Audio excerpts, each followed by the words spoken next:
Are we ready? Hello, everybody. Are we ready for this or what? Thank you. Before you clap too loud, I should stand here so you can see the full kilt. I want to make the applause. Thank you. Ladies, thank you. David Parker, if you don't sit down, so help me.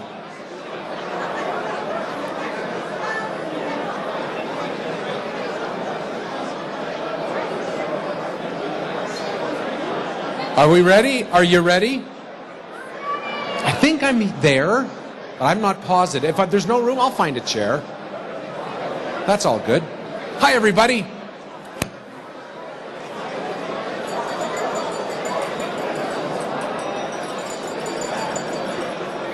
And now the bride and groom will kiss. It's going to be beautiful.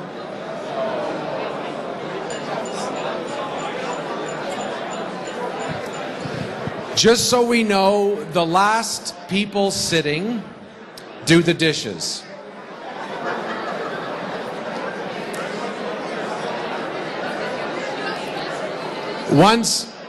This is going to be kind of entertaining because you're all going to be seated and then I'm going to have you all stand. Ladies and gentlemen, we're going to get started. Welcome to the Robbie Burnstein event. In order to get this going and to make it official, thank you.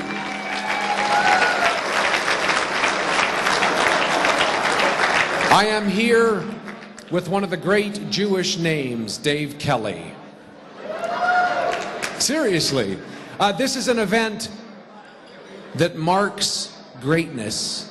And to start with greatness, we're going to bring Cantor Jane up here to sing the Canadian and Israeli national anthem. Would you please stand and join Cantor Jane? Come on up here, Cantor.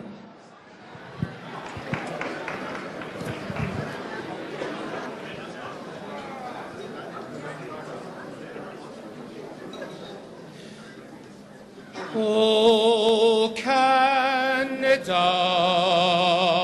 our home and native land, true patriot love in all thy sons command.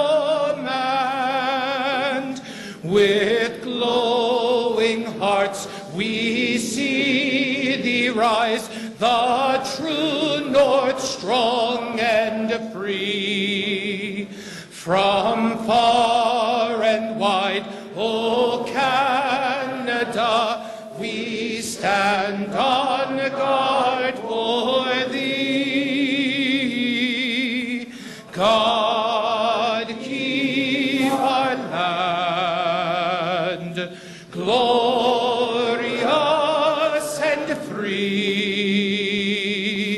Oh, Canada, we stand on guard for thee. Oh, Canada, we stand on guard for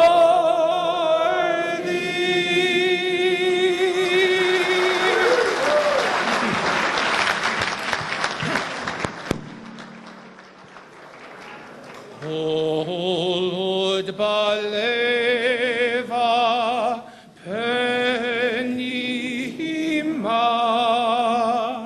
nefesh Yehudi homia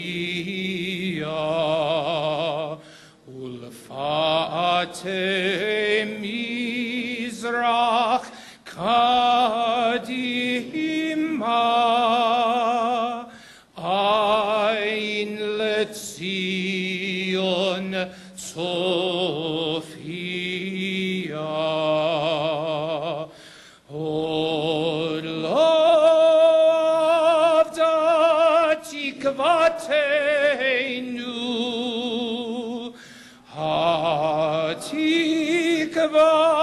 bat shnot alpayim,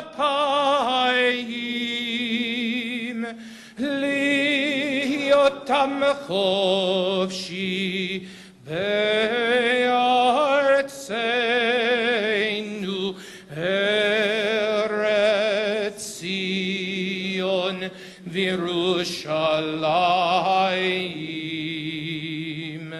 ליותם חופשי בארצנו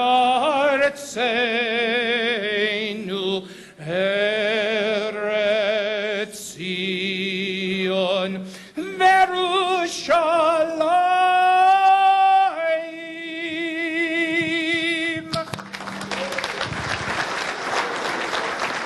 Can we hear it for Cantor Jane? Wasn't that something? And I know you're all saying, whoa, wait a minute, there's no haggis. Would you please stand back up? Because we got a haggis to bring in here, everybody. Here it comes. We're going to pipe in the haggis.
Can we hear it for the haggis, everybody?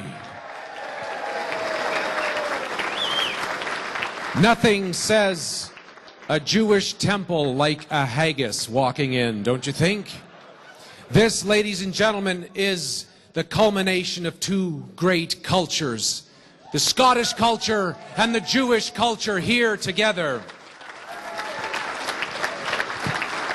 And you all know that whenever there is a Scottish culture and a Jewish culture that come together for an event, there's only one question. Who's paying for this? And of course, we know the answer to that question is always Sam Switzer.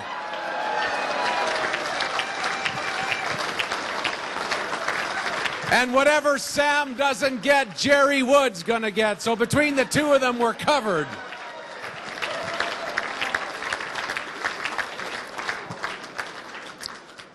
Okay, here, have a seat, everybody. I have to be honest with you, something terrible happened when I got here today. I walked into the front door and they said, Dave, you're doing the rabbi. I said, what?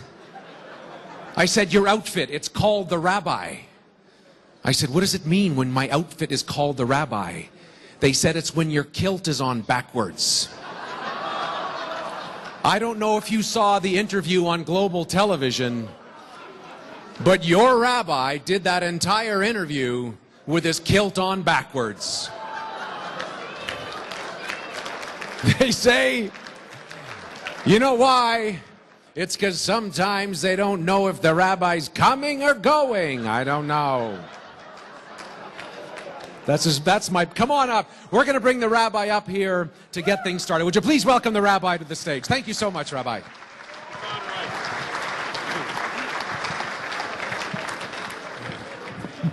Dave asked me earlier, should he stand close to me when I'm blessing the bread? And I said, well, it depends. I have a knife. Are you Jewish? So after that little introduction, Dave, you better accompany me over here. It's wonderful to have everyone here this evening. What a great evening and some good causes, and we're just thrilled to have everyone here. And people may wonder why we have this blend of cultures. Well, because there's a lot of similarities between our two cultures. We're both known to be very frugal. That's the stereotype about us. So it reminds me of an example when a Scotsman and a Jew went to a wonderful meal in New York, and they enjoyed the meal, and after it was all over, the waiter came over to present the check, and there was this Scottish voice that said, "It's all right, laddie, gave the check to me." The headlines in the local paper the next day said, "Jewish ventriloquist beaten to death."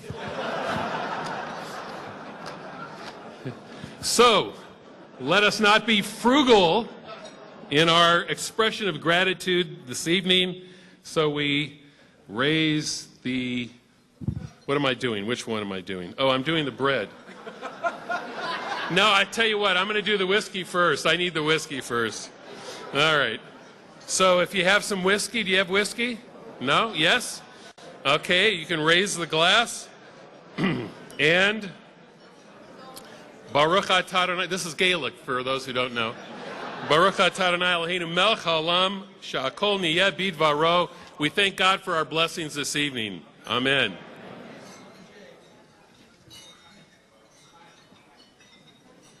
Oh, there's no knife. Not true. I'm sorry.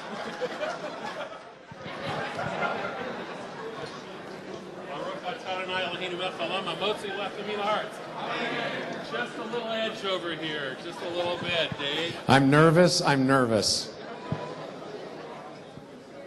Take this with me. Thank you very much. Can we hear it for our rabbi? Thank you, Rabbi. And now, of course, there's an address to the Haggis. And for that, would you please welcome one of the singers tonight, one of the great men of this tradition, Mr. Ron Pratt. Come on up here. Let's hear it for the address to the Haggis, sir.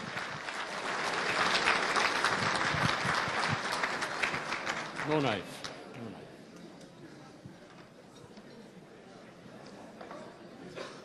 I don't know if I should be nervous, but I won't. This is quite a religious experience, so a little peace and quiet. It's Burns religion.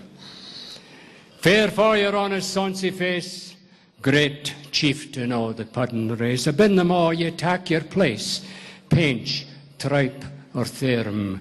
Weel are ye worthy o' a grace, as langs my erm. The groaning trencher there ye fill, your hurdies, like a distant hill. Your pin would help to mend a mill in time o' need, while through your pores, that's a long haggis, the Jews distill like amber beet. His knife, see rustic labour dicht, and cut you up with ready slick. Trenching your gushing entrails brick like ony ditch, and then, oh, what a glorious sick, warm reeking, rich. Then horn for horn they stretch and strive, deal tack the hindmost on they drive, till all their wheels swell, kites belive, are bent like drums. Thank you. Then all good man makes like the right, be thanked hums. Is there that o'er his French ragout, or olio that would staw a sewer, fricassee would make her spew with perfect scunner, looks down with sneer and scornful view on sick a dinner? Poor devil, see him out of his trash as feckless as a withered drash. His spindle shank, gid whiplash, his knee, a net. Through bloody flood or field to dash, oh, how unfit. But mark the rustic haggis fed. Trembling earth resounds his tread, clapping his wally neva blade, he'll make it whistle, and legs and arms and heed you'll sned, like taps o' thistle. Ye powers wha mak mankind your care, and dish them out their bill of fare. All Scotland wants nae skink and wear the jaups and luggies. But if you wish her grateful prayer, gie her a haggis. You're supposed to haggis now.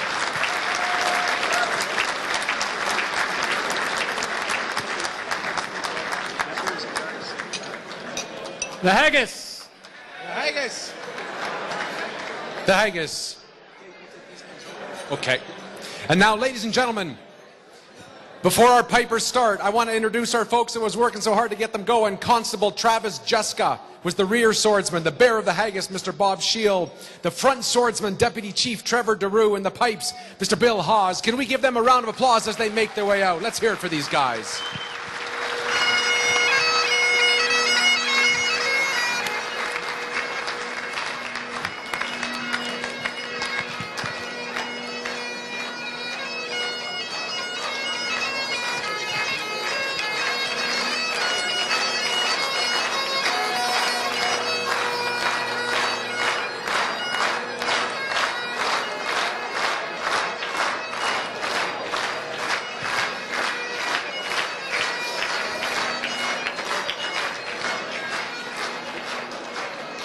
The real question is, where are they going?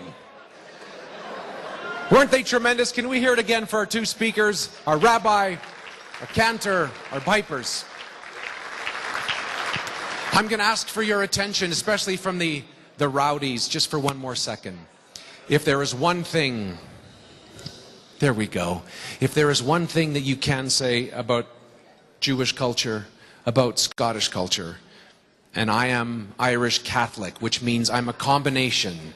I'm from the Scottish, I get the ability to drink as an Irish person. As a Catholic, I can thank the Jewish people for guilt. So thank you very much for that. But let me tell you something. Tonight, if you go to a Jewish home, what's the first thing they say? Have something to eat, right? If you come to my house, the first thing they'll say is have something to eat and have something to drink. But really, it's about family. There are families tonight who are at different hospitals having children.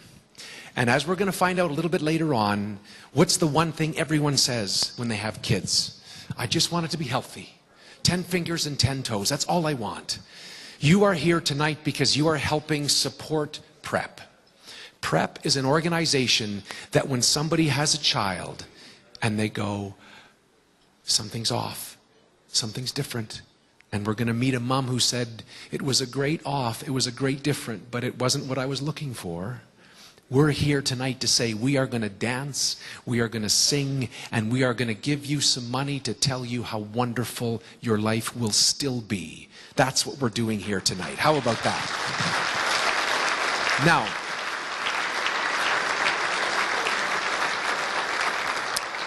Sam and Jerry and all the folks that have worked so hard, Leonard that worked so hard to put this night together, they wanted to tell you one thing. And now I'm going to open my sporn.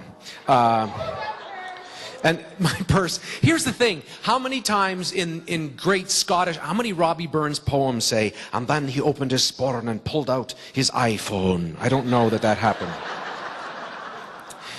Here's what happens at events like this. You get stuff on your table that you don't really want, right? You get in there, oh, here's a gift for you, and you take it, and you get in your car tonight, and you put it in the back seat, and over the summer, one of your kids says, I'm always sitting on this thing, what is it? And you're like, I don't know, it's a rubber thing I got for, I don't even know.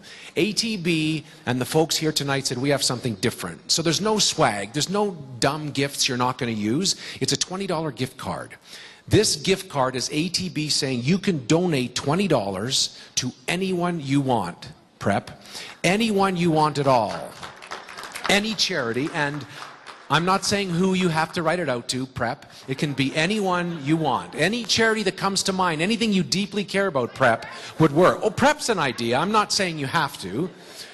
And a lot of people say, a lot of Scottish people especially say, 20 bucks, that's not enough. I want to give more. Well, you can. Isn't that great? There's going to be people coming around with iPads that are going to say, we'll take that $20. And the thing is, you have to take it and give it. So if you don't go online and do it, it doesn't go anywhere. So they're going to come around with iPads and help you out. And if you want to bump it up to, I don't know, like 500 bucks or 1,000 bucks or $10,000, that's fine. Don't feel bad. You can go ahead and do that. We're going to bring some people up here you're going to meet in a bit that are going to make you so excited that you're here. But before we do that, we got eating to do. So eat, relax. Our singers are going to come up and entertain you, and I'll be back in just a bit. Have a great party. We'll see you in just a bit. Let's hear it for our Robbie Burns singers.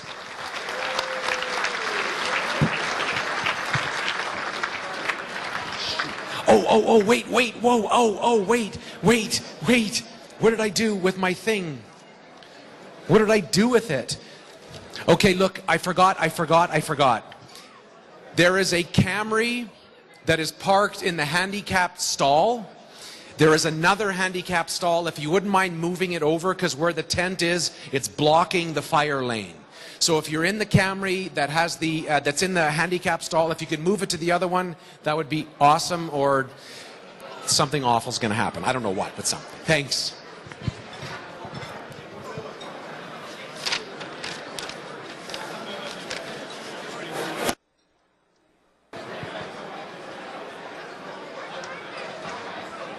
So far, so good.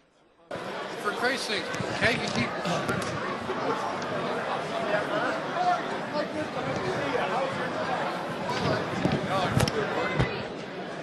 We're going to start off with, we've got 3 songs for you. The first one was made famous by Kenneth McKellar, The West Highland Way.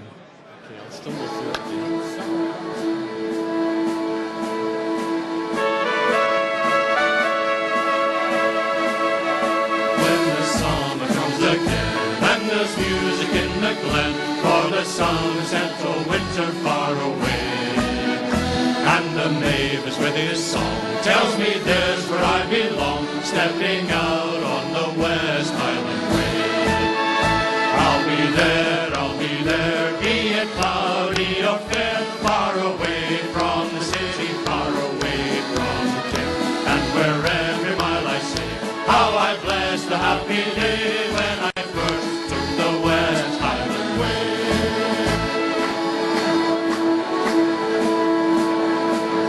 Setting out from Kelvin Grove to the north where I will roam, I will guide on to Crimmon and the west. Soon Loch Lomond is there below, by her bonny banks I'll go, with their song sounding sweetly in my breast.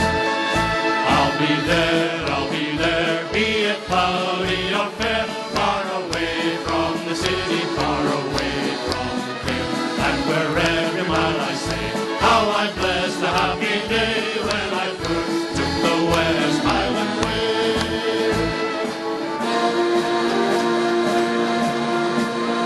By the Gregor Hunts I'll come, by Glenfalloch and Tentrum, by Glen Orkney and by Rannoch and Glencoe.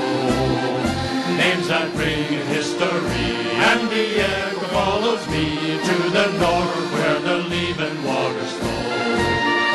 I'll be there, be it cloudy or fair, far away from the city, far away from here. And where every mile I say, how I bless the happy day when I first took the West Highland Way.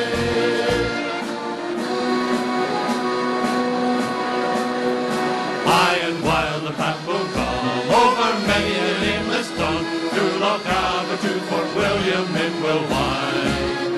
Where Ben Nevis greets the sun, there my Highland Way is done, but the beauty is ever in my mind.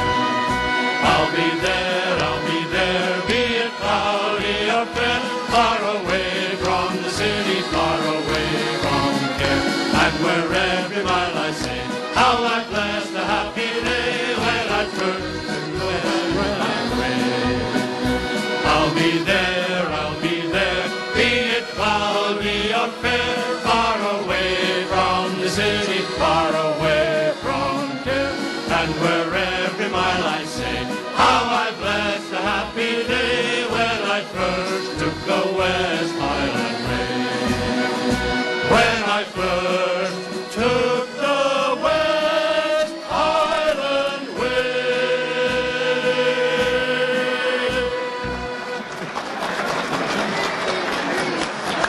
Thank you. This next song is called Let's Have a Ceilidh, which is Let's Have a Party.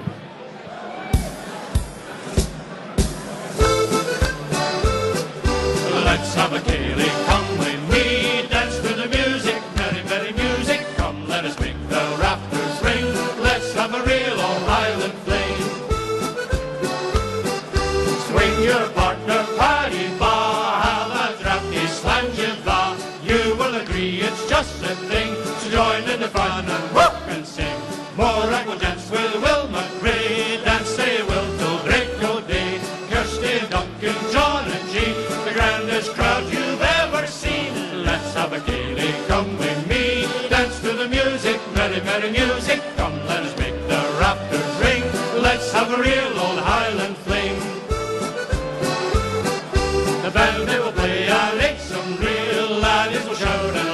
happy squeal.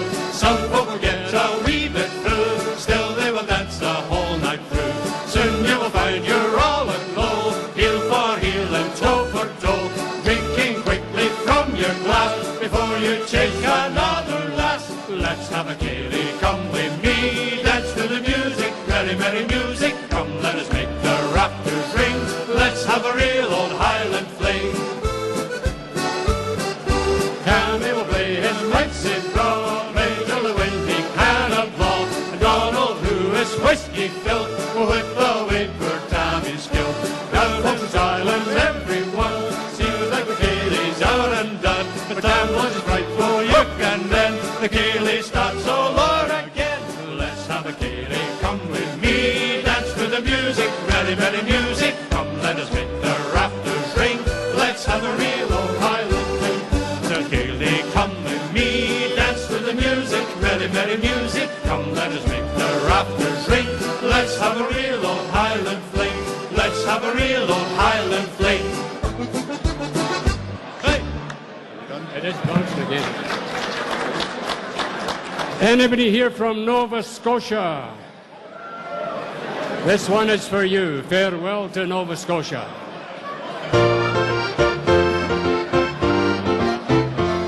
The sun was setting in the west. The birds were singing on every tree.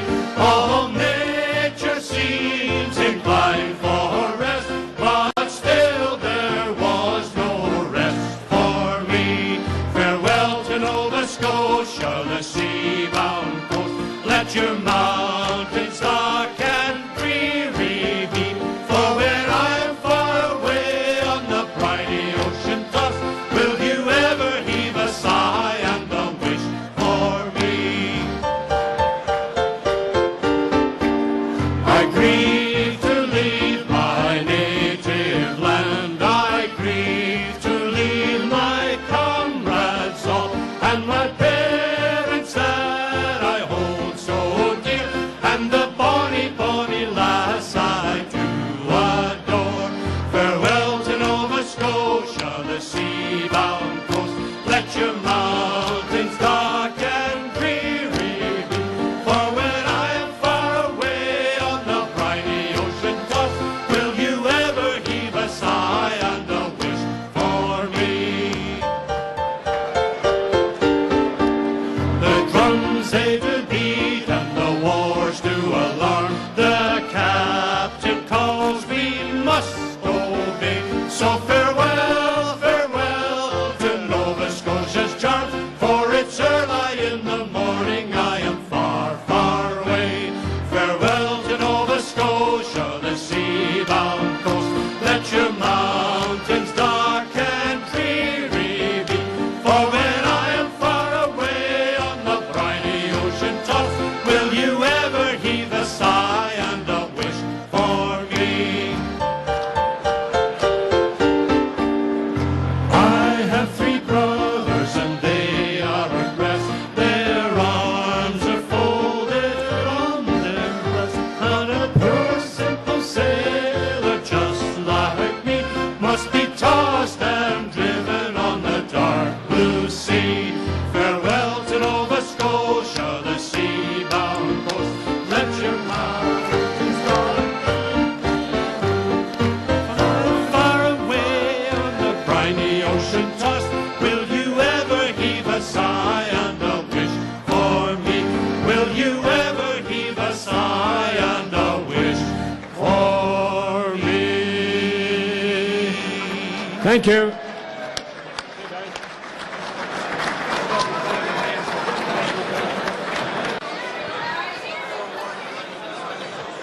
Hello, folks. While the last few are taking their seats, we have made it. Whoa. Can we give the waiters and waitresses a big round of applause for making all that food and making it all happen so well?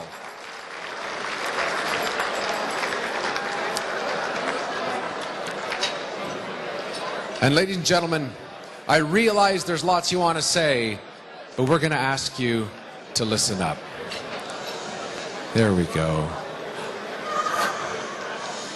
Hi, everybody. Oh, it's coming. It's coming. I can feel it. If the last few could find their seats. This part of the night. Hi, everybody.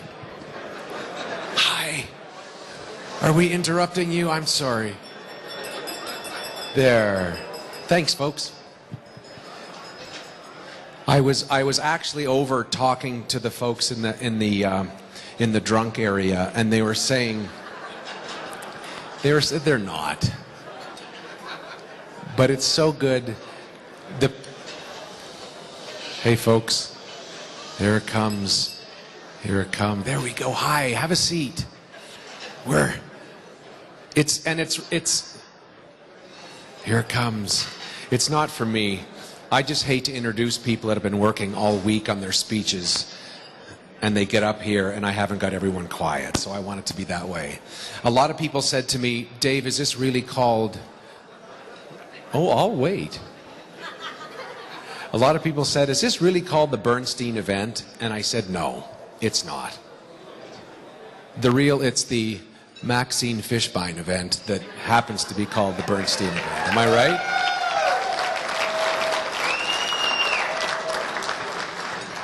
I think it is. 3 people came up to me and said, were you here last year? Because it was Maxine's show. It was. Was it true? And I feel a little nervous because in some ways I'm not being as kind to the folks that have had to work that hard to make it happen. ATB wants to bring up, before I let it go, if you donate 15%, if you donate to PrEP, they will up that by 15%. That's the kind of work ATB's doing. Thank them.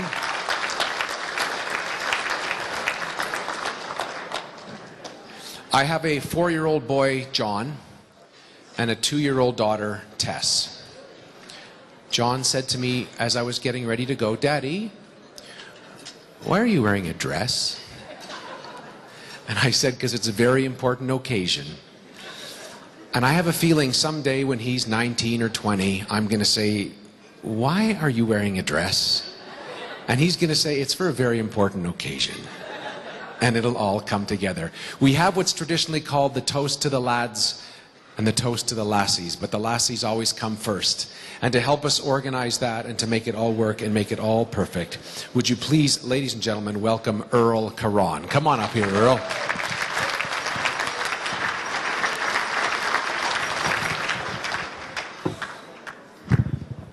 Well,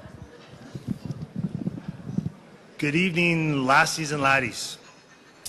It is my distinct pleasure, no, my great honor to stand before you tonight to take care of some very important business. Basically, I'm going to provide you with another reason to imbibe in some of our fine beverages they provided tonight. Not that you need any more encouragement for that. So,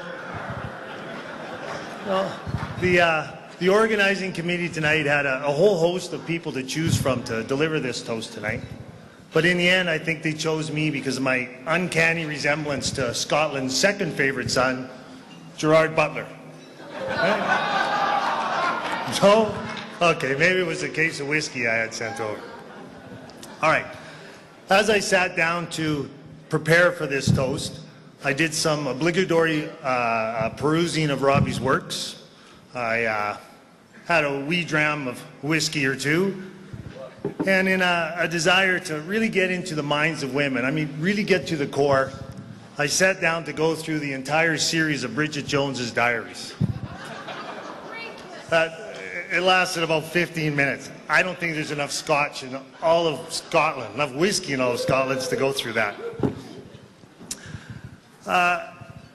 Now, before I get started tonight, I have a really important question to ask you guys. And I really want you to be brutally honest. Do you think my butt looks fat in this kilt?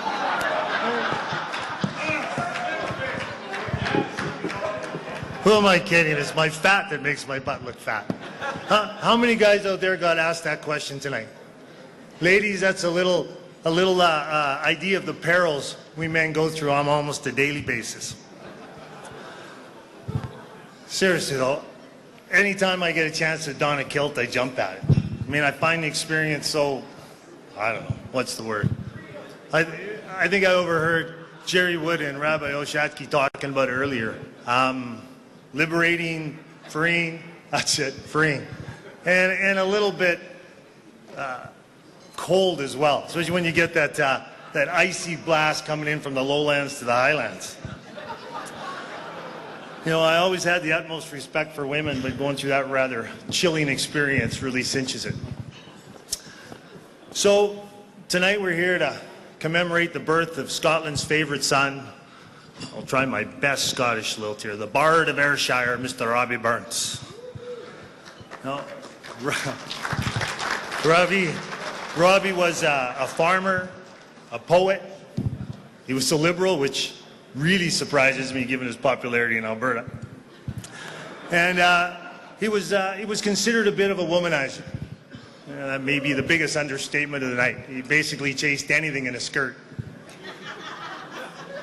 With my legs, I'd have been safe. So Robbie truly, truly loved women. And we conclude this from the reams of poetry he wrote and dedicated to the lassies, celebrating virtues, beauty, strength. Unfortunately, most of it was written in Old English, which, despite this lovely single malt, or maybe because of this lovely single malt, I can't understand any of it. But I can attest to the strength and determination of women. I mean, how many guys have been to a shoe sale at Holt Renfrew's? I mean, the carnage is uncanny. I pray none of you guys get between a woman and her Jimmy Choos. So, back on track. So I've been blessed with the great privilege of delivering the toast to the lassies. And not just the fine examples of lassiehood we have here in this room tonight, but all lassies everywhere. I mean, we've all been told that the world would be a much better place if it was run by women. No, that might be true. I mean, we certainly wouldn't have all that violence and testosterone-fueled conflicts. Instead, what would we have? A bunch of jealous countries not talking to each other? Seriously though, all us guys know that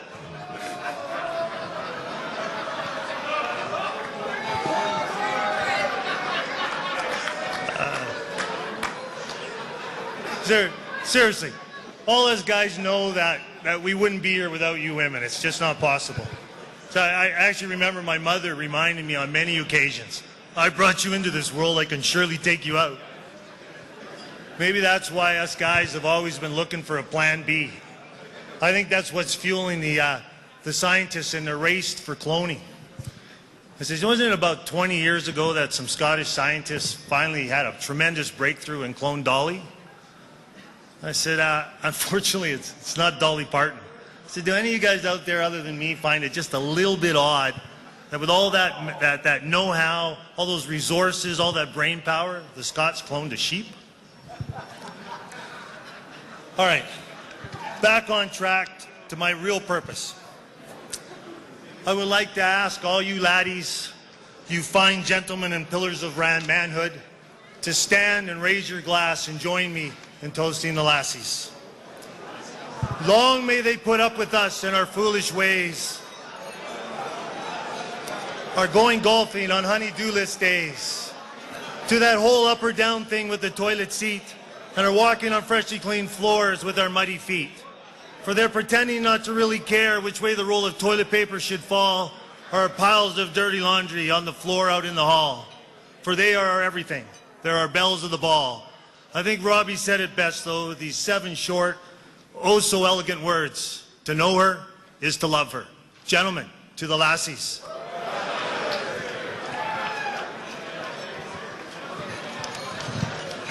To the lassies. Can we hear it for Earl Caron, everybody? Thank you, Earl. Well done. Is there going to be a comeback? Is there always a comeback? Why, yes, there is. What do the ladies think? That's always the real question. It's now time for the moment many of us have been waiting since last year for. Would you please welcome Maxine Fishbein. Come on up here, Maxine.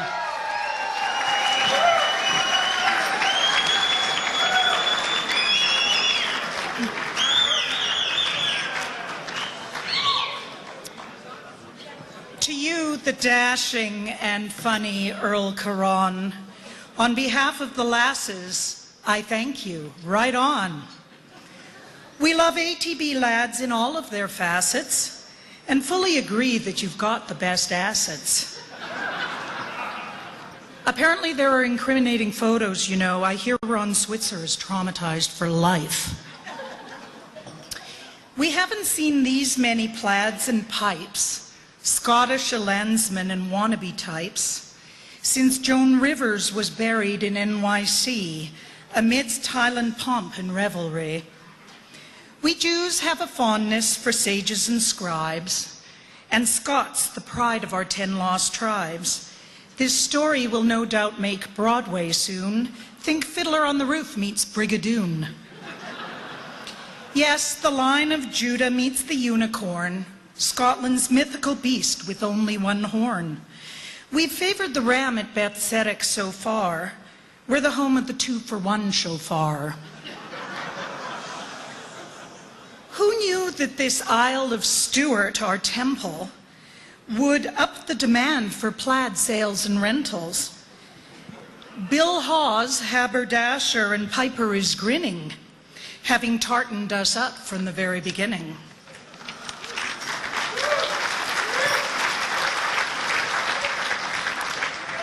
Welcome, Deputy Chief of Police Daru and Constable Juska, our lads in blue, and the cops and civilians plying pipes with such skill, and the Burns Club singers, always a thrill.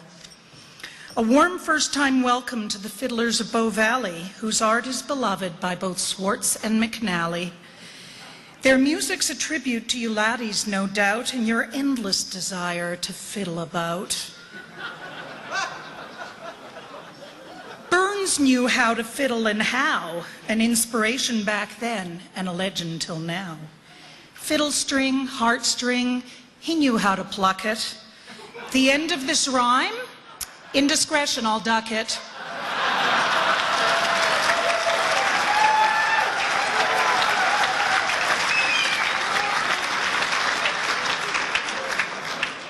Burns loved Jean and Mary, Anna and Lizzie. Keeping it straight surely made the bard dizzy. Countless lovers, 12 children, maybe more, and a wife. Try that at home, lads, and you're risking your life. With so many hungry mouths to feed and poetry scarcely fulfilling the need, Robbie tried farming. Hoeing is hoeing. But the soil wasn't fertile and nothing was growing. Desperate, he turned to a new line of work as taxman enjoying a glorious perk. It was profitable and jolly good fun. He was finally able to screw everyone.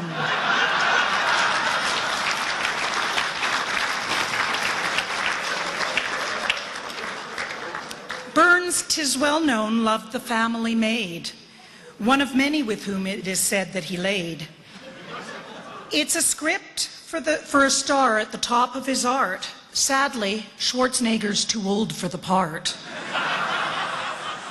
It's okay, he'll be back. In the movies, Robbie is still often quoted. When Harry met Sally, his verses were noted. We lasses are with you in spirit, Meg Ryan. Whatever you're having, we're game to be trying. 'Twas also a Scot gave the world Peter Pan, a boy who refused to grow up, be a man. Sir J.M. Barrie, have no fear. We found your lost boys. Kindly pick them up here. We most love the men who are willing to look every once in a while at a classical book.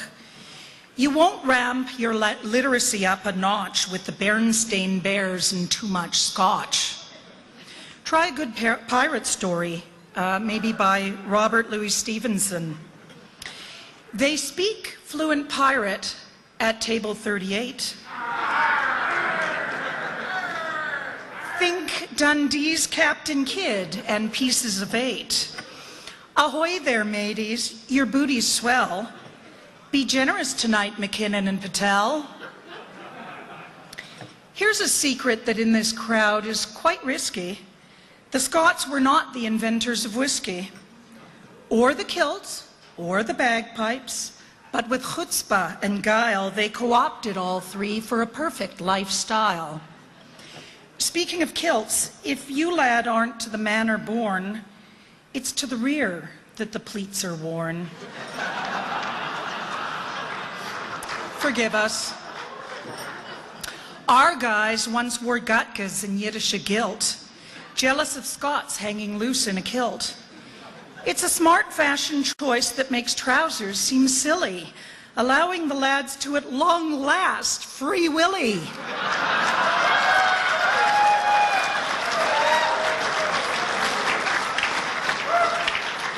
Yes, the flower of Scotland never wilts, so down with trousers and up with kilts.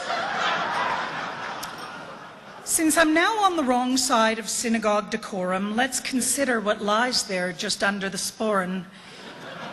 In fantasy, a sea monster at leasty. What? That wee, sleekit, cowering, timorous beastie? Och, laddies.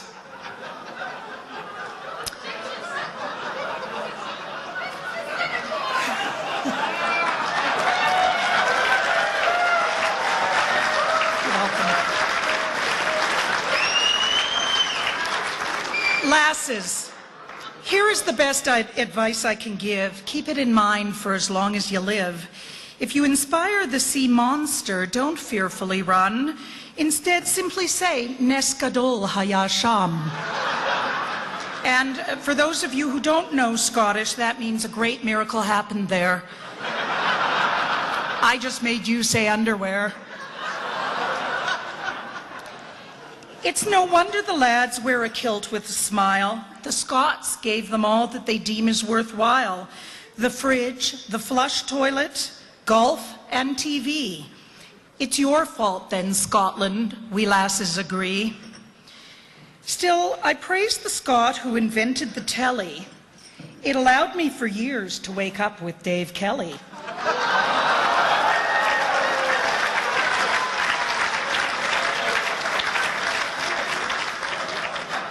Honored MC, tell me tender and true, it was good for me. Was it good for you?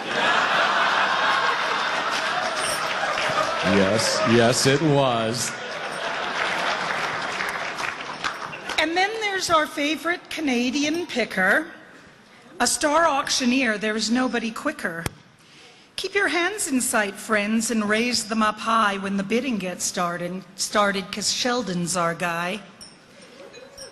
The Scots gave the world cycling and curling, shinty, the caber toss, and haggis hurling. We saw some of that at Burnstein last year, an unfortunate reflux of whiskey and beer. A Scotsman invented the lawnmower, love, less appealing to you than all of the above. And that cloned modern miracle, Dolly the sheep, well, I won't even go there, that's trouble too deep. Sharing with England time-honored communion, the Scots this past year voted aye to union. We lasses promise a similar election if you lads can maintain a healthy affection. No need to consult your doctor if it lasts longer than 4 hours. Lasses, don't get your knickers all tied in a knot when red letter dates your laddies forgot. Stay calm, mates and spouses, for here is the thing. Most men are forgetful. I married their king. Here I refer to the long-suffering Milt, whose name so conveniently rhymes with kilt. I love you, dear, and I'll be home soon. See you for sure by the end of June. Lasses, always choose an exemplary lad. There is danger in men who are best when they're bad. Though puzzling at first, it is hardly a mystery. Well-behaved lads seldom go down in history. Of course, there are exceptions. Alfred Baum, You are brave as the bravest Highlander, refusing to be history's silent bystander. May you always be blessed for taking a stand against evil and for all we hold dear in this land.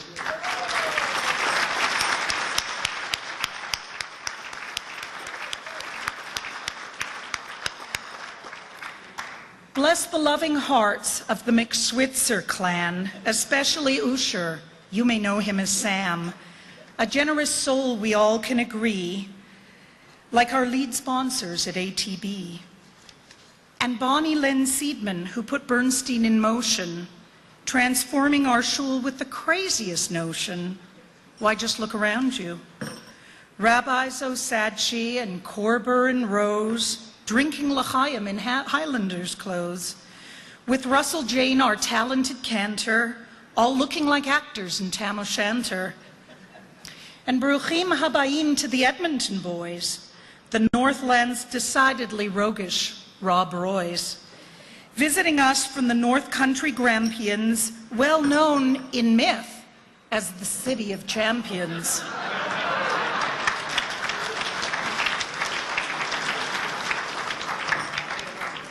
Here's a message to Mars from Venus. We're mad for the lads. No, that won't end well.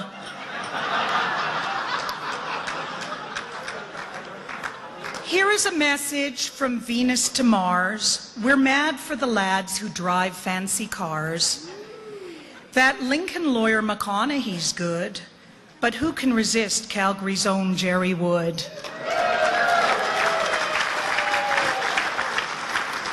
Or Bob Shield, who's been driving the plaid MKC, making friends galore throughout Calgary. Or David Parker with the glorious brows. He knows how to write and how to carouse. Forgive me, dear lads, if I've caused you offense. It's just so much fun when it's at your expense. Tonight you are charming, we lasses feel chipper. Guess we'll all have atoning to do come Yom Kippur. But Bill Brooks in the house, so tonight we party. So lift up your glasses, all lasses out there. Rise in your places for a toast we now share. To the men we love and we like and admire. Friends, colleagues, lovers, and heart's desires. To all of our mentioned brave hearts and Rob Roys, grown-up men and forever young boys, we lift up our scotch and our beer and our wine to the lads who in plaids are doubly divine. To our laddies, l'chaim.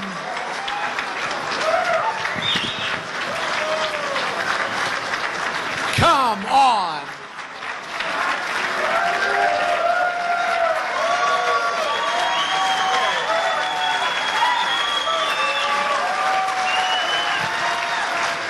Can we hear it for Maxine?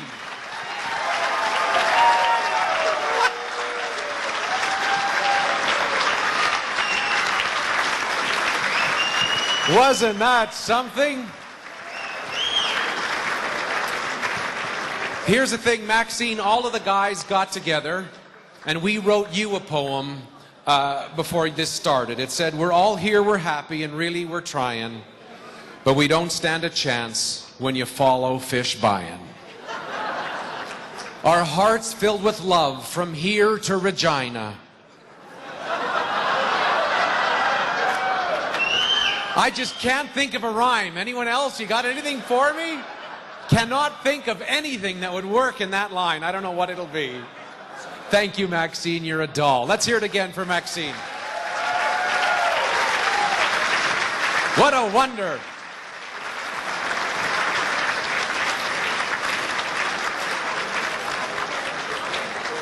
Where's Diane? Diane, are you around? I know you're here somewhere. I'm about to introduce you, so I hope you're close. On behalf of the city of Calgary, are you here? Oh, here she is. Would you please welcome our Deputy Mayor, Diane Colley-Urquhart. Come on up here, Diane. Good to see you. Yeah. Well, well, well, everybody. His Royal Highness, the best mayor in the world. What do you think of that, Calgary? Yeah. Mayor Nenshi is in Toronto tonight. He's at the Big City Mayors Conference, and it made the national news tonight. He was presented with a tiara. This guy's really humble. I mean, he's on national TV and he's got this tiara on, and we're really proud of this guy, and we don't want Rob Ford, seriously. But he did want me to deliver a couple messages.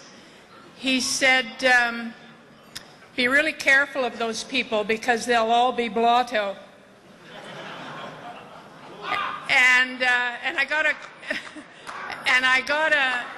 And Drew Farrell called me just before I came, and she said, be careful with those people. There's wild parties that go on over there at Bethzetic. And so I'm not having a drink tonight, but I'm inviting you all back to my place, okay? We've had fun with this. Anyway, Mr. Switzer, where are you again? My dear, dear friend. The patriarch of our city. You've done so much for our city and for this community as well. We hold you warmly in our hearts. This is a toast to you, my friend. Everybody, Mr. Switzer.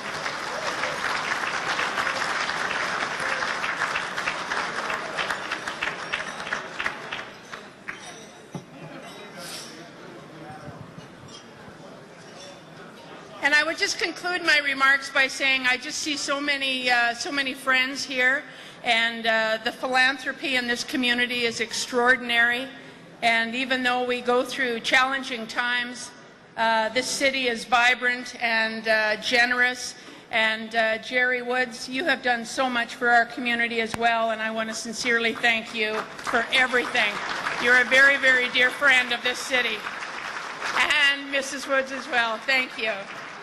And with that, have a lovely evening, and come on over to Bayview. Thank you. Thank you, Diane. Before I bring up Jerry Wood for the toast to absent friends, would you please welcome the immortal memory of Robert Burns as presented by Mr. Gordon McCullough. Come on up here, Gordon, and would you please welcome him to our stage.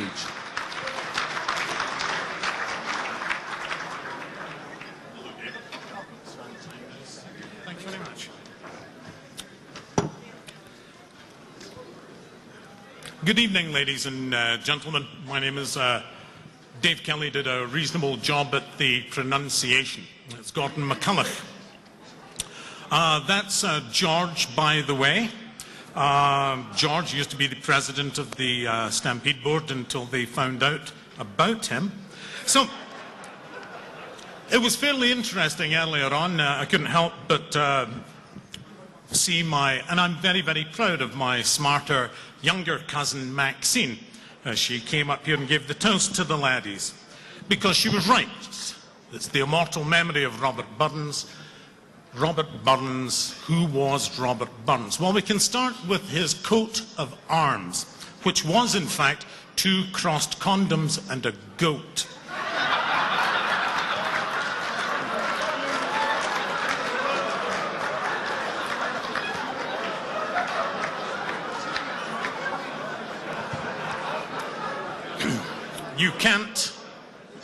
You cannot make this stuff up. So how does a small nation survive? How does a small nation survive? Well, I'd submit to you, it survives through its culture. For example, all of these tables here, you can see are cultured people. And then over there, we have the peasants.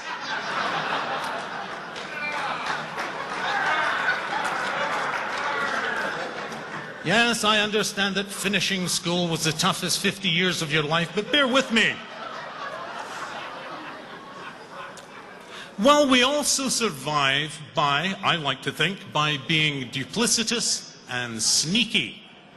For example, Scotland, sometimes known as land of 1,000 dishes and one sauce. Brown. So what did we do as a nation? We decided at a very, very early age, as a young nation, actually in 1712, a chap by the name of Shuggie McGlumfer of 7 Partick Street in Glasgow, and as we all know, Glasgow is not part of Scotland, and it's certainly not part of the world. Well, certainly the civilized aspect of it. So they decided that they would, with this brilliant idea, why don't we start to export? Fabulous. So the first thing they decided to export, of course, was inedible food. Haggis. Why don't we send it out to the colonies? They're stupid, they'll eat it. Nobody eats haggis in Scotland. We prefer the culinary excellence that is the deep-fried Mars bar, sometimes referred to as haute cuisine. Now, how do you kill the taste of the haggis and all the germs that are inside the thing? Even kosher stuff, I wouldn't touch it. Well, you give them bad medicine, sometimes referred to as whiskey. So what you do is, you call it a malt beverage, you stick a year on the bottle, and again you sell it to the peasants. There's nothing like it. Nobody in Scotland drinks whiskey. It's a well-kept secret. We all drink vodka martinis, shaken and stirred. As a matter of fact, I was in the Bahamas not 3 weeks ago. I saw Sean there, and I remember saying to him distinctly, I am sick to death of all this name dropping. It just happens. And he responded with his RADA school training and said, yes. So, what else can we export? I know we will export plaid. Plaid, you say? Yes, not plaid, because I submit to you, when was the last time as a young person you went out on a Friday or a Saturday night down to the pub and tried to get lad? It doesn't... So we have managed to... Please, try and control yourselves. So we sold them tartan, in effect. Tartan. What is tartan? The colours, the hues, they will peel the retinas from your eyes at 1,000,000 paces. Don't wear it. I took this off a drunk who was lying outside. Actually, before I got here, I went to the wrong bloody place. I drove up Jerusalem Road and was invited by a fella there to a game of squash. Very peculiar.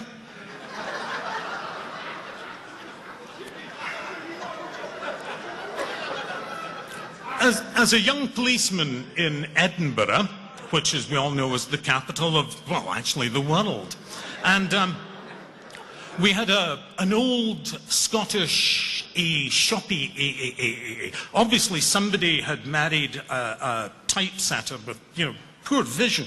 So we have this shoppy with 5 P's, 5 E's, and they have a sign up there saying, if we have your name, we have your tartan. It's true. And I used to laugh like hell as I wandered by all of these American tourists who would go, gee, honey, I can't believe it. They got our name up there. God darn. Look at that. They've got Salmonuk, they got Squinchuck, and they got Upasol.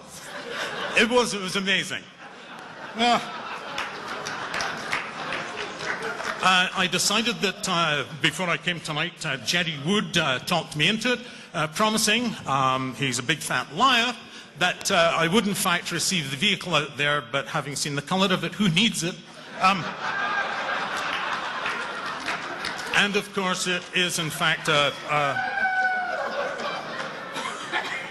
and it's a non-paying gig, but I decided that I would do some review, and I did. So I'm now au fait, as they say, with Jewish culture, and I watched Fiddler on the Roof now 3 times. Absolutely incredible movie.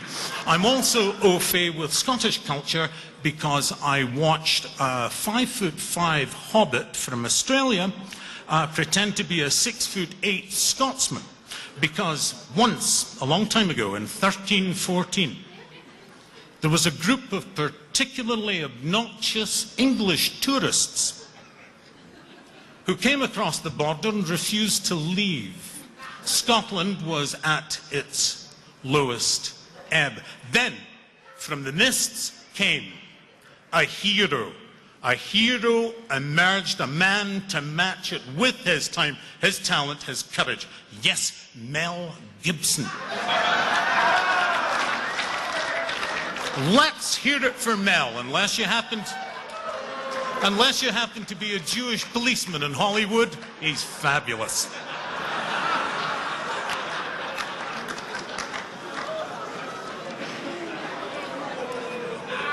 And for the lady who's sitting here in front who said, oh my God, no, it's Gordon. G-O-R-D and then O-N. Another syllable, who cares? So how does a nation survive? A nation survives through its culture.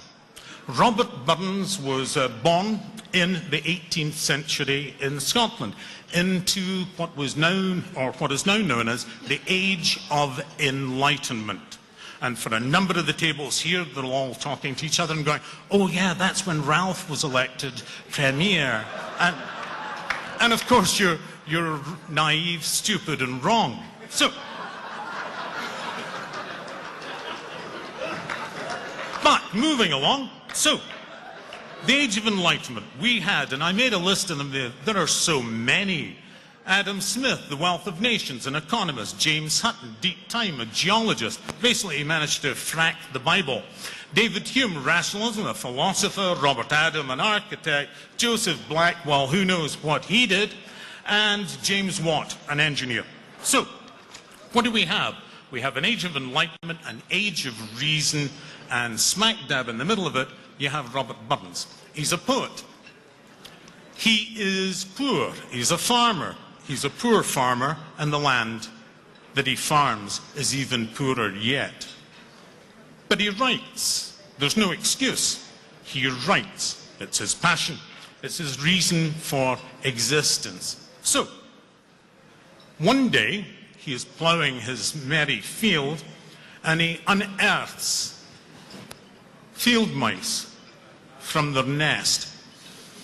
And when he writes this poem to a mouse, or to a moose, what he's actually talking about is the displacement of people. Bearing in mind that Scotland had just undergone a failed rebellion in 1745 and saw the clans dispersed, destroyed, a way of life done with. So he writes a poem about the mouse.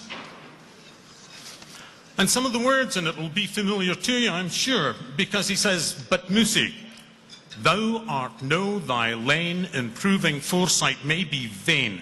The best laid schemes of mice and men gang after glee, and leave us not but grief and pain for promised joy. Still, thou art blessed. Compared with me, the only present touches thee, but oft I backward cast my ee on prospects drear, and forward, though I cannot see, I guess and I fear. The words are absolutely magical, still to this day. Steinbeck obviously decided to rip off old Robbie and named one of his more famous novels of Mice and Men, and for good reason. How often do we sing songs, for example, Auld Lang Syne? Well, one more time, thank you, Robert Burns. Of all of the poets, of all of the artists, no one has a greater significance, I submit, than Burns, if you just want to count the statues. Not just in Canada, where I have 3 in my back garden next to the pink flamingos that commemorate the Italian who lived next door, but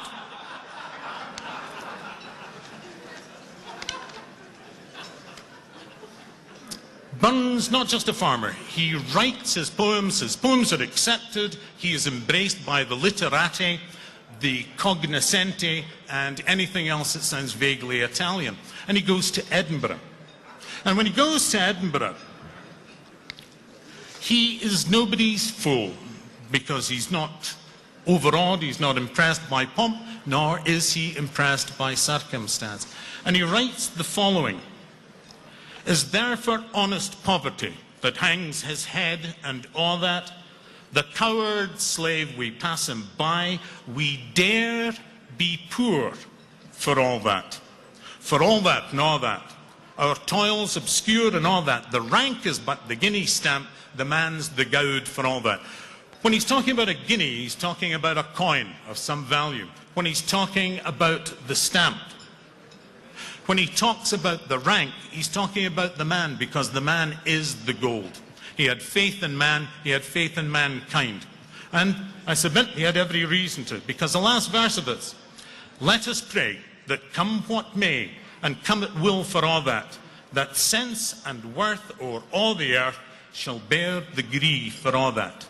For all that and all that, that man to man the world o'er shall brothers be for all that."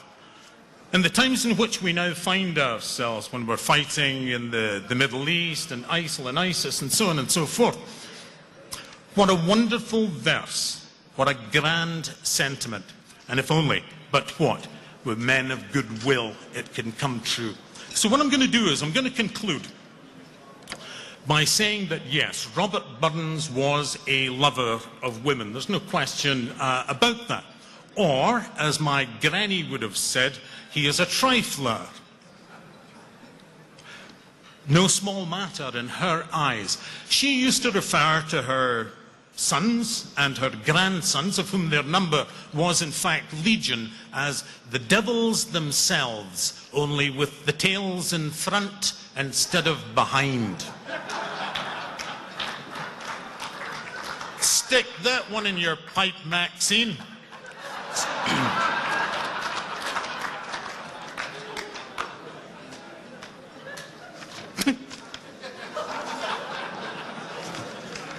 I'm sorry, sitting here being insulted all night. Come on.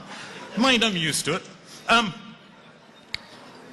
But I think one of the loveliest poems that Burns ever wrote was Mary Morrison. And he says in Mary Morrison, "Yestreen, when to the trembling string the dance gaed through the lighted hall, to thee my fancy took its wings.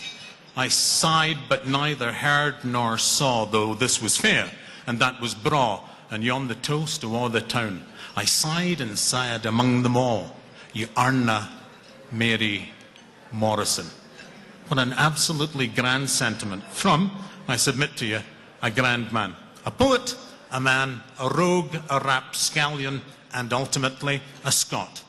Ladies and gentlemen, I'd ask you to charge your glasses and toast with me the immortal memory of Robert Burns.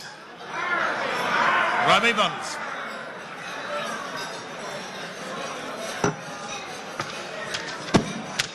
Can we hear it? Can we hear it for Gordon McCullough, everybody? That's it. Gordon, thank you, sir.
Wasn't that something? Sam Switzer wrote that last song. Well done, Sam. Excellent work.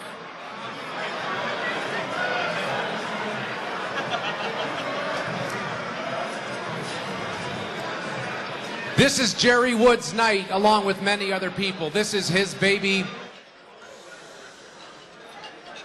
Hey, folks. How are you? It's me. I know.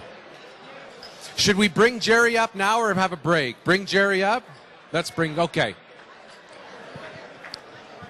Ladies and gentlemen, I want to bring Jerry up for a toast, but before we do, I want to make sure we all find our seats again. I know. Is he ready? Great. Hi, everybody.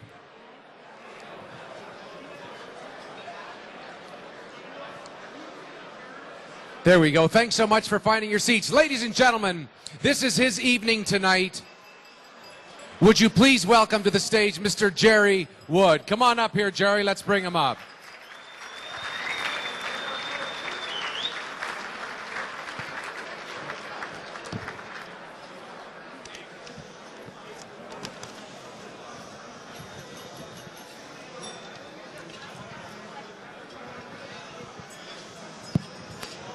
Pretty big honor to be here tonight, but I would like to mention, and I'm not going to continue till we get quietness.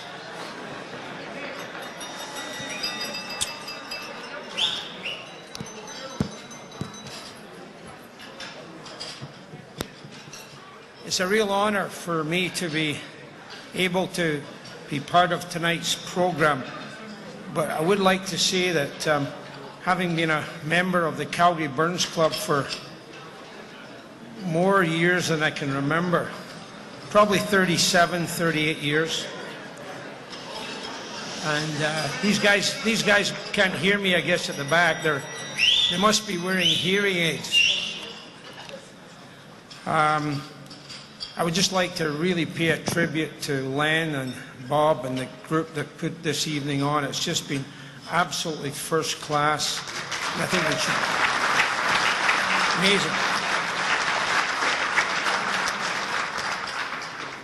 It just seems like yesterday I left Scotland to come to Canada. My plan was to cross Canada and end up visiting my older brother in Australia. He actually was down in New Guinea. After running out of money, I sent a telegram to my dad that I was out of cash, and in these days, telegrams, you guys are too young to remember this, but telegrams, they used to charge by the letter. And being a Scottish guy with 20 bucks, it was pretty hard to make a long-winded speech to your dad. The telegram read, "No man, no fun, your son."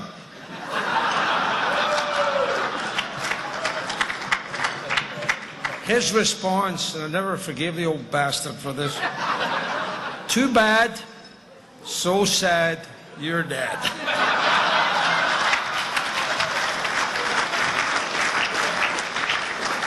I told him one day, and Steve Iskovich would relate to this, that was like a $10 million shot in the ass.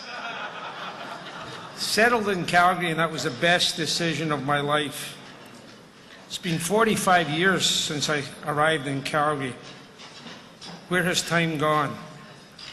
I've made numerous friends over the years, many of them through the Calgary Burns Club, who were really good to me, took me under their wing and helped me when I really needed some support and help. I was only by myself and I didn't know anybody in Calgary.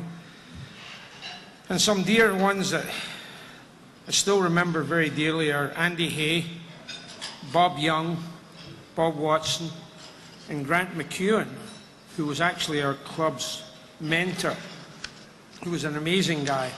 Just to sit around and listen to the comments from a guy like Grant McEwen was worth the price of admission.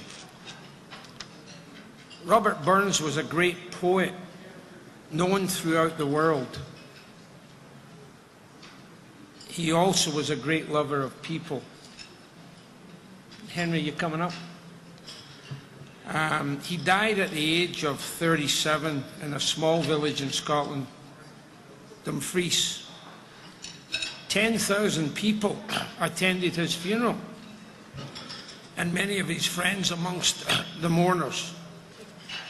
The Calgary Burns Club and clubs throughout the world celebrate his birthday each year.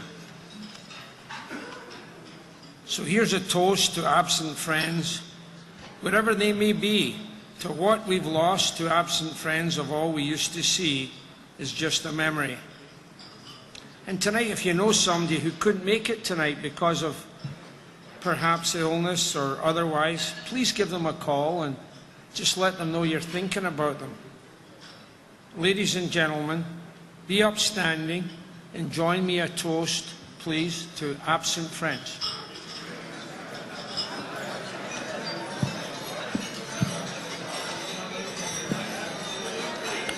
I thought the boys were coming up to sing, but that's okay. Jerry Wood, can we hear it for Jerry, everybody? Thanks so much. This is your night, and thank you very much for being part of it. Alan at the back, we're going to skip the video because we're good, and we're going to go, can you put up the first picture for me, the very first picture of Barb's chat? I want to introduce you to somebody who's why we're here. So PrEP is a program that is very close to Jerry's heart and close to many people in this room. I used to sometimes say that people say the most powerful word in the English language is love. And I say, no, it isn't. The most powerful word in the English language is mom. Is that true? I'm going to bring up a mom who anyone who is a parent in the room knows what the night or the day of a baby's birth is like. And all you want is 10 fingers and 10 toes and a healthy baby. What happens when the baby isn't what you thought it was going to be and doesn't come out like you think it should? And that's where the money tonight is helping, is PrEP. Would you please welcome to the stage Barb McCarb, or as she's known, Mom. Let's bring Mom up here. Mom.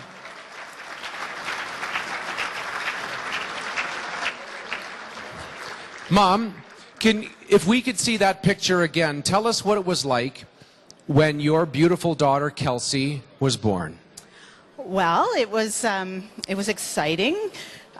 We were on a family, it was my mom's birthday actually, and we were on a family trip to Canmore, and had to make another exciting trip into Calgary to have Kelsey, and it was a shock. We weren't expecting it at all. And in fact, nobody in the room knew that she had Down syndrome except for a very experienced nurse. So in hindsight, it certainly was the nurse that kind of took us under her wing. And what really sticks with me is we were so fortunate, despite Kelsey having Down syndrome and the shock, we were so fortunate that we had a baby to hold and to love and to care for. And it was a really great opportunity for us. We didn't have to worry about her diagnosis, we just had to worry about her as a baby. And we're going to talk now about PrEP. The money we're raising tonight is for PrEP. And the next picture shows where it went over her hook at where PrEP is. For those that don't know, PrEP is a support area for folks who have kids with Down syndrome and for the kids themselves. Tell us in 2 sentences about PrEP. PrEP is a lifesaver. It's a place where we can go when we have a child with Down syndrome and we're not sure. We love our kids. We're not sure that anybody else is going to love our kids, and PrEP has people that have chosen to work with our children, and that's their life passion.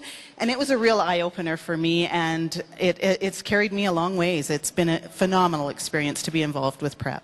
Here's the thing, and have you ever look at a mom and say the wrong thing, and then say the wrong thing, and then say the wrong thing? So I went and met Barb at PrEP, and I said, Down syndrome kids, they're always so happy. And she looked at me and I said, and it's great when they can go to school because they can do physical therapy and they can hang out with other kids and they can go up and down the stairs. And I thought, I know that look in her eyes. She is going to tear my head off. Tell us a bit about, you talk about, and everyone at Prep talks about, it's all about raising the bar. What does that mean?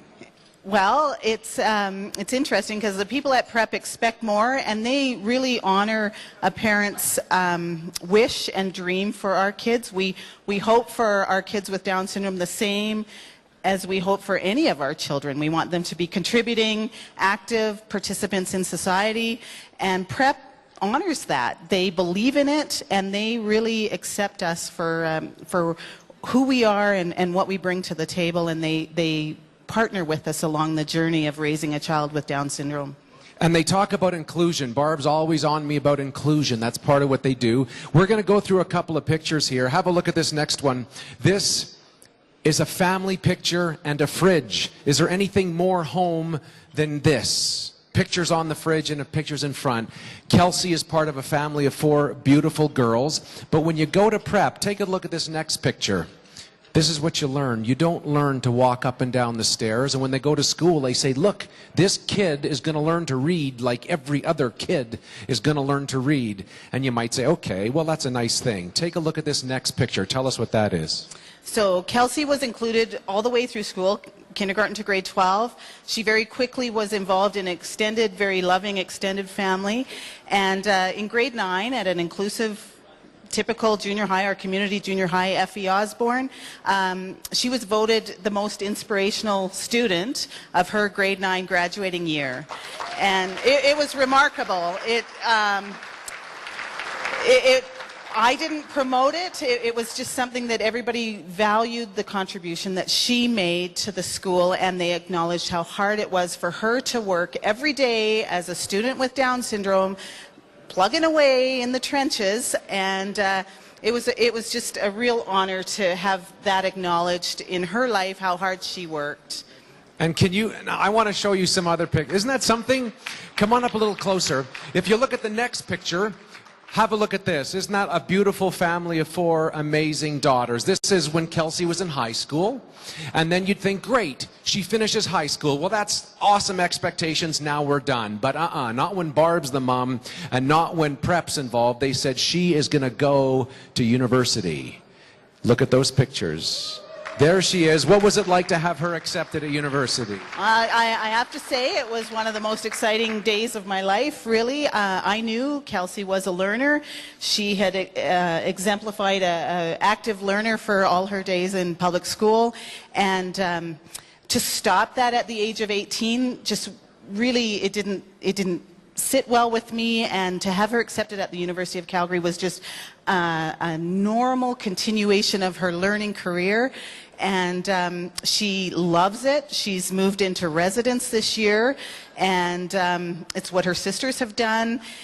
It's what our family does. We're learners, we're academic, and it just was part of her life. She was the driving force behind that. I had to really step back and think, that's part of what inclusion is. I have to figure out what that looks like for her. How do I make it work for her? And how do I honor that for her? We really had given her every opportunity in life up to this point, and to think of sending a child with Down syndrome, a young adult with Down syndrome, to university and then to res was daunting, but I had to honor that. I couldn't let my fears trump her opportunity for growth. And I have to say, the University of Calgary and the U of C residents organization welcomed her with open arms, and she is loving it. She's a fantastic student. It's remarkable. Isn't that great? And you know your daughter has made it. You know your daughter has made it when you can go on Facebook and see this picture. Huh?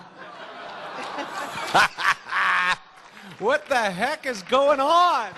Well, obviously with inclusion, you know, I lose a bit of control, and certainly there's just, why not? You can't have one side without the other. And Kelsey is a fanatic Saskatchewan Roughriders fan, and she's so. Some people liked her just until then. That was the end of it. Yeah, that's right. She knows her mind, and she's here at the football game in the fall when the Riders played the Stampeders, and really, again, it just shows you what inclusion can offer these kids and how important a typical pathway for them, what it means, and we would never react to this picture if she didn't have Down syndrome. We would think it was just a normal picture of our child, you know, our young adult at his football game. And that's what I wanted for Kelsey, was for her to have that same opportunity and be able to express herself in all avenues of life. Well, this is a very special night for you, Barb. If we take a look at the next picture, you will see this is the family. All the family gets to be together, and they are perfectly normal. And now, Barb did not know we were going to do this, but we are going to bring up her daughters to share the stage with her. How about that? Come on up, you guys.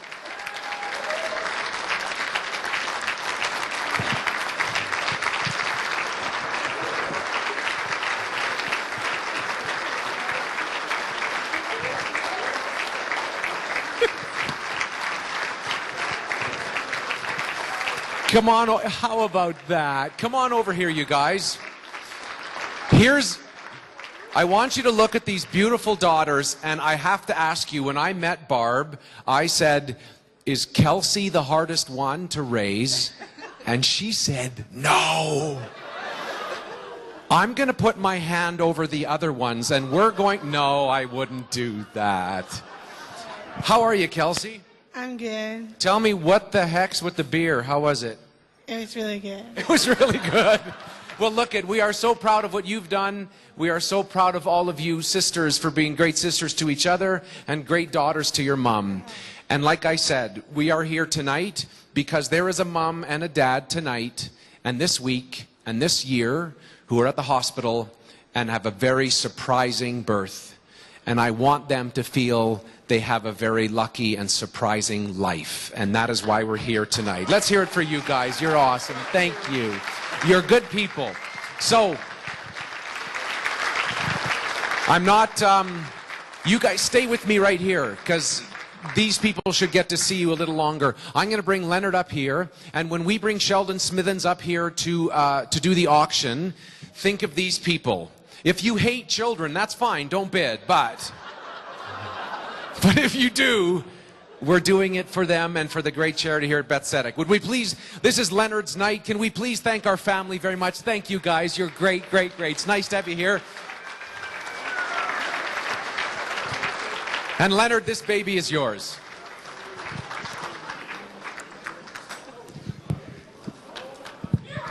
Everybody, thank you very much for coming.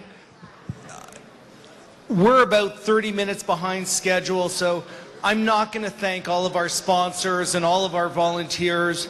You all knew who you are, and you've all done so much, and thank you. Sam, Jerry, ATB, everybody else, everyone's equally important and made a great contribution. Thank you. Every year, guys, can you just pipe it down a bit? Okay? Every year, everybody asks, you've grown, you've grown, you've grown. This is our 4th year. We've grown from about 70 to 370 people.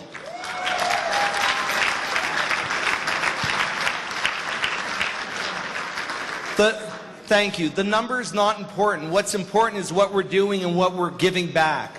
Also, what's important is so many people take it for granted. I want you to know we appreciate all of you being here. This was a very expensive evening to attend.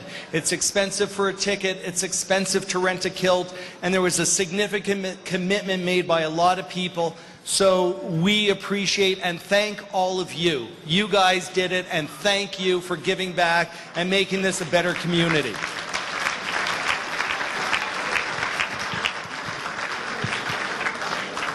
I was going to tell you a funny joke when I was in Jerry Wood's office and his daughter came in and gave me a kiss, but we're not going there. That one could have went either way. Mary Turner, come here. 10 months ago, everybody who's ever done anything knows this takes hundreds, if not close to 1,000 man-hours. And many months ago, I asked Mary, come on up, if she would help us out in the capacity of our event coordinator. And she said, well, I think we're moving to Vancouver. Anyways, I guess her husband didn't get the job and they stayed here. I'm a jerk, yeah. That was the second meeting when she met with my wife, and my wife told her I was a jerk and she could tell me where to go. Anyways, Mary has brought a number of people, sponsors, auction donations. She has made more of a difference in her first year than anybody has. Everyone has made a tremendous difference, but thank you, Mary.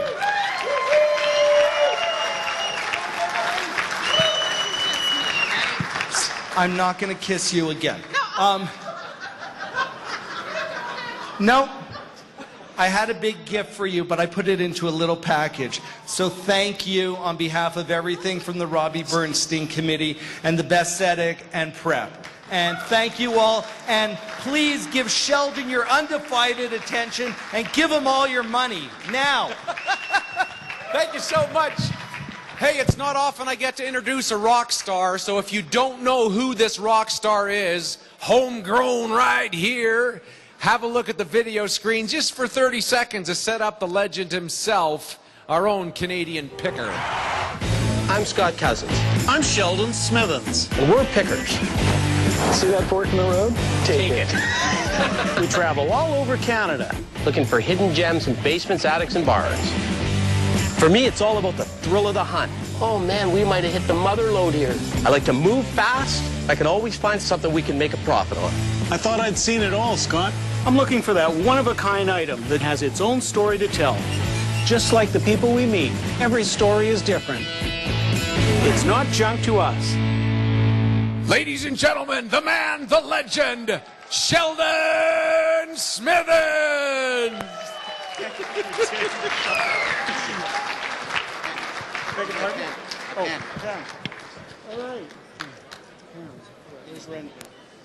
Thank you very much, Dave. Wow, I've never had an introduction like that. And I'll tell you what, I was going to tell a few lines and acknowledge a few people, but it's already been done. And my function here today, Rubber Baby Buggy Bumper, is to conduct the auction sale. It's a short auction sale, but I cannot tell you, the items are fantastic, and I cannot overemphasize the importance of this evening's auction sale. So, without further ado, now there are some spotters spread throughout the room. You'll notice that little Scottish flag. If a Scottish flag, if a spotter sidles over to you, that means you better bid or he's going to kick you in the shins. Bid along, and you can follow along, ladies and gentlemen, in your program.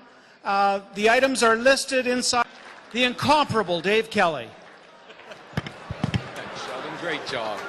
I'll steal that mic.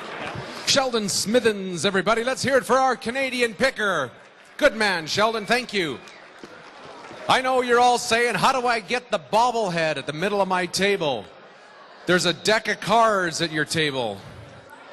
You take that deck of cards and you can come up with your own game. Maybe it's a game of poker, maybe it's a game of high card or low card. Whoever gets dealt the high card wins. Or maybe you all put 20 bucks into the pot and whoever gets the high card gets the pot, whoever gets a low card gets a bobblehead. It's up to you. Did everybody have fun tonight? Where's Leonard? Leonard, thanks so much for throwing the party. Let's hear it for Leonard and all the gang that put this together. Let's hear it for Mom and Kelsey off in the corner and everybody at Prep. Thank you, folks. This is a tremendous night. Have a great night. Drive safe.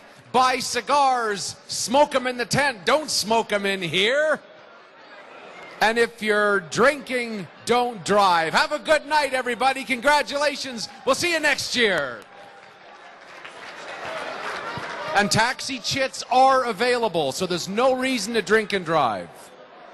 And I love you. And good night. We're going to sing Auld Lang Syne, and then afterwards everyone in kilts come up on stage for a picture.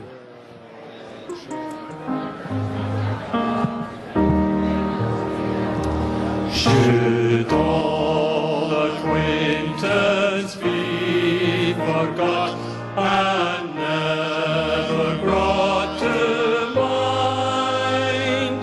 Should all acquaintance be forgot and Auld Lang Syne? For Auld Lang Syne, my dear, for Auld Lang Syne, we'll take a cup of kindness yet for Auld Lang Syne. And here's a hand, my trusty,